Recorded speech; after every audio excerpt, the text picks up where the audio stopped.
Today is Monday at holiday pa rin. Yehey! Okay, nakatoka ang iyong lola magluto ng lunch. Hinahanap nila dito ang healthy food naman daw. Kaya eto, dahil ako ang nakatoka, ang iluluto ko ay vegetable. Vegetable stir-in pork. Kaya siya sa kusina! Yan. To start, these are the ingredients. Ano ba tawag dito? Bagu beans. Sitsaro. Young corn. Ang hirap hanapin yan sa palengke. At ito si green and red bell pepper. Kailangan din natin ng oyster sauce, minced ginger or luya. At syempre, pag magigisa ka, kailangan din ng onions. Aside from onions, syempre may garlic. Partner yan lagi pag magigisa. At ito ang sahog, pork. Yan. Pinaghiwalay ko ang laman at saka ang taba. Kasi itong taba na yan, dyan ako kukuha ng oil na panggisa ko.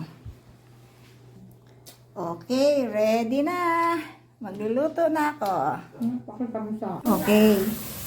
Since ready na ang ating mga gulay, ito na, palalabasin na natin ang oil ng pork. Ang taba ng pork.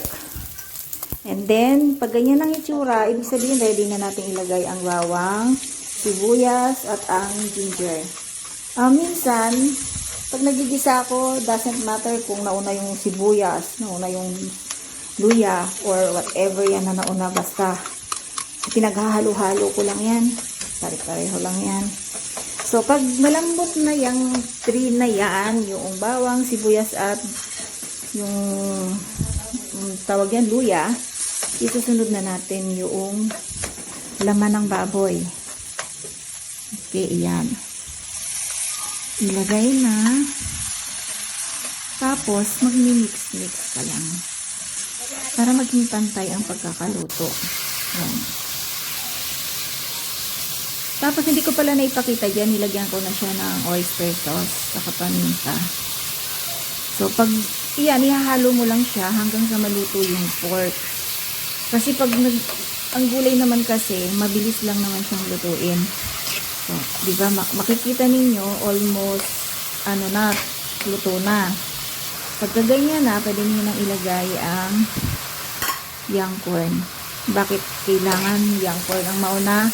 Kasi, ang young corn kasi ay medyo ilang seconds din bago maluto. Matigas kasi yan. So, tapos ng young corn, isunod nyo na ang bagu beans. Makikita nyo naman kung luto na ang bagu beans. Yan, mag-mix lang kayo. Makikita nyo naman sa kulay kung pwede nang ilagay ang next ingredients. Tulad niyan, nakita nyo ang ganda na ng kulay ng bagu beans. Luto na. Lagay nyo na yung chicharo, yung green and red na bell pepper. Pinagsasabay ko yan kasi sobrang bilis na lang silang maluto. Kasi ang purpose natin is hot lang ang pagkakaluto. So, ganyan lang. From here, ka lang, in less than 1 minute, luto na yung masarap ng gulay. Diba? Ganyan. Ang ganda ng kulay, no? Sarap.